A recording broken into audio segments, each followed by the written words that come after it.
So, wir sind wieder unterwegs. Wir haben einen Hilferuf bekommen von der Krokodilfarm hier aus Koh Samui. Hallo liebe Zuschauer. Dieser Tage rief mich der Besitzer von der Krokodilfarm hier auf Koh Samui an. Ist ein Deutscher, Hans-Peter. Und er hat mir erklärt, dass es sehr, sehr schlecht aussieht für den Zoo. Er hat kein Geld mehr für Futter. Er hat teilweise auch schon die Vögel freigelassen. Aber da sind ja noch die Krokodile. Ich hoffe, dass er die nicht freilässt. Ich sollte mal vorbeikommen, um mir das anzusehen und zu filmen. Vielleicht kommen da auch ein paar Spendengelder zusammen, um über diese harte Zeit, die wir jetzt momentan ja alle haben, drüber hinwegzukommen. So, und ihr seid natürlich dabei. Ja, wir sind da. Ich muss zugeben, ich bin ein bisschen nervös, was mich erwartet. Ja, jetzt gehen wir mal rein und dann schauen wir uns das dann an. Und ihr kommt, wie gesagt, mit.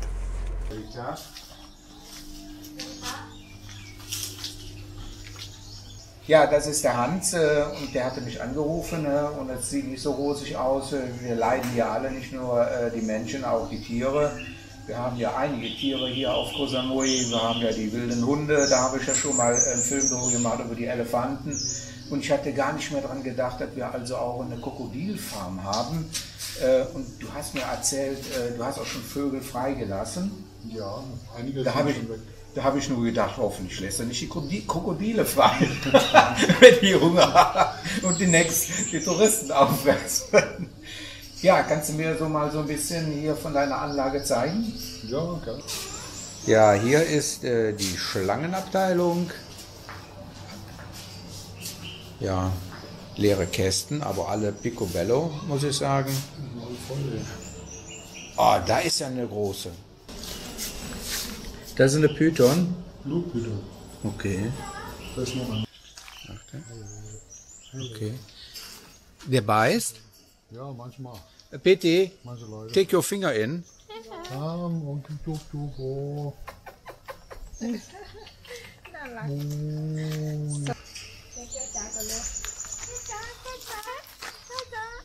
Der ist nicht ohne, wenn er gerade bei Frauen oder so. Ja. Vorsicht, Vorsicht. Ja, ich gehe nicht so nah. Da hat meine Kamera. Schlange. Was ist das denn für einer? Stumptail Monkey.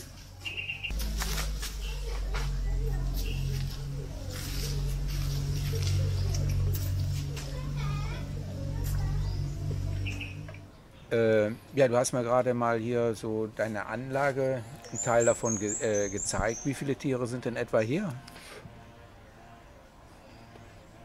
Also nicht die Kaninchen mitgerechnet, da sind ja schon 20, 30 Kaninchen. Ne? Also Wie viele circa 90 Krokodile, 90?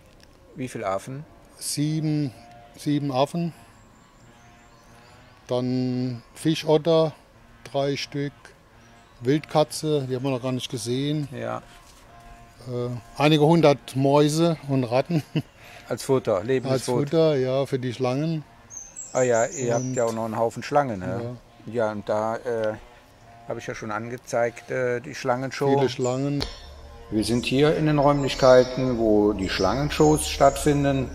Und wie man sieht, hier können einige 100 Menschen drin sein. Ne? Ja, Schildkröten haben wir einige verschiedene Arten unten. Ja. Vögel, alles Mögliche.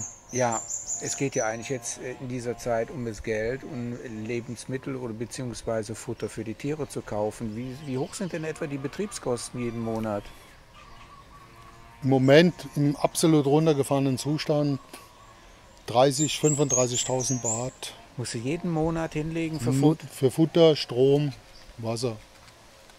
Und hier dieses Grundstück, ist das gepachtet? Nee, das haben wir vor langer Zeit schon gekauft. Aha. Die Farm existiert schon 20 Jahre lang. Ja, ich sagte ja schon, ich war vor 11 Jahren das erste Mal hier, 2009. Ja. Und ich muss sagen, sie ist in 1A-Zustand. Überall ist angestrichen worden auch, alles neu. Und wie du sagst, die Dächer sind teilweise neu gemacht worden. Die Gitteranlage auch angestrichen. Ja, alles neu gestrichen. Ne? Das kostet nicht so viel Geld im Moment und es wird ja auch irgendwann wieder weitergehen. Und das Ding, die Farm oder die Käfige, alles müssen erhalten bleiben. Ne? Man kann nicht einfach alles runterkommen lassen. Ne? Ja, also ich habe ja den Vergleich mit, da habe ich ja auch schon gesagt, mit der Schlangenfarm im Süden hier von unserer Insel. Das war ja ein katastrophaler Zustand, aber das scheint ja länger so zu sein. Und viele von meinen Zuschauern, die haben auch schon gesagt, das war schon vor ein paar Jahren, sah das so schlimm aus. Ja. Aber hier, du investierst ja und guckst nach den Tieren, dass die auch genügend Platz haben. Alle Achtung. Wie lange bist du schon auf der Insel?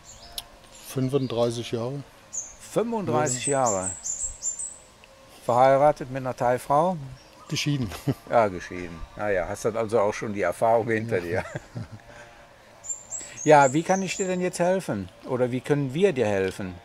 Ja, einfach weiterleiten. Vielleicht sind ja ein paar Leute, die ein Herz für Tiere haben, die gerne eine kleine Spende machen würden. Oder Leute, die hier leben, die ein bisschen Futter vorbeibringen. Wir hatten heute gerade wieder 2 Frauen, die kommen einmal die Woche vorbei.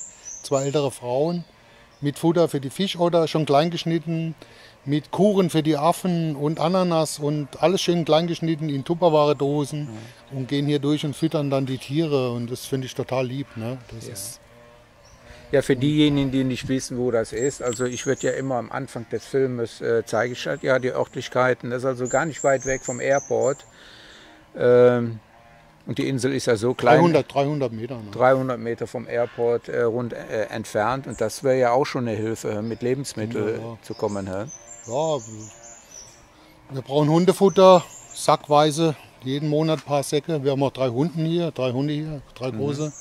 Und dann Bananen, Papaya, Obst halt. Gemüse kriegen wir für die Hasen, sehr viel altes Gemüse vom Markt, ja, wo wir uns auf dem Markt besorgen. Das können wir gar nicht mehr kaufen. Früher haben wir es tütenweise gekauft, im Makro oder irgendwo. Das geht heute gar nicht mehr. Ne? Ja, du sagtest mir vorgestern, du hast auch schon versucht, Tiere bei Zoos unterzubringen, jetzt in der schwierigen Zeit. Ja, bei größeren Zoos auf dem Festland, da war es im Moment sehr schwierig, weil niemand will im Moment irgendwelche Tiere haben. Vor allen Dingen gerade mit geschützten Tieren, also viele der Tiere, Krokodile jetzt weniger, aber die ganzen Wildlife-Tiere, die haben wir schon ewig. Man muss eine Lizenz haben, die dürfen nicht verkauft und auch nicht verschenkt werden. Die darfst du noch nicht mal verschenken. Ach so. Ja, ohne das Amt, ohne dass das Amt da kommt. Und, ja, klar, okay. Sicher. Ja. Ich finde es auch gut, dass der Handel mit den Wildtieren sollte eigentlich unterbunden werden.